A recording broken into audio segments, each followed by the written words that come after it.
Dear friends, വളരെ രുചികരമായിട്ടുള്ള ഒരു traditional റെസിപ്പിയാണ് ഇത്. മഞ്ഞളിൻ്റെ ഇലയിൽ ആവിയിലാണ് ഇത് വേവിച്ചെടുക്കുന്നത്. വളരെ ടേസ്റ്റാണ് ഇത് കഴിക്കാനായിട്ട്. ഇതിലേക്കായി 1.5 കപ്പ് വെള്ളം നല്ലതുപോലെ തിളപ്പിച്ച് 1 കപ്പ് പനങ്കരുപ്പട്ടി ഇട്ട് നല്ലതുപോലെ തിളപ്പിച്ച് അരിച്ചെടുക്കണം.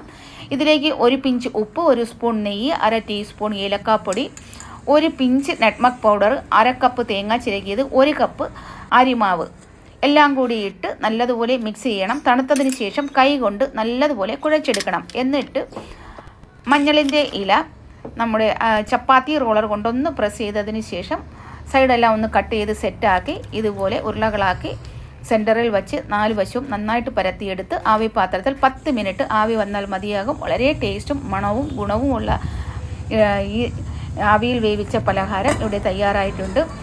എല്ലാവരും ഇത് തയ്യാറാക്കി നോക്കണം. കുട്ടികൾക്കും വലിയവർക്കും ഒരേപോലെ ഇഷ്ടപ്പെടും. കഴിക്കാനും വളരെ ടേസ്റ്റാണിത്. ഈ വീഡിയോ നിങ്ങൾക്ക് ഇഷ്ടപ്പെട്ടാൽ ലൈക്ക് അടിക്കാൻ മറക്കല്ലേ. Thank you for watching.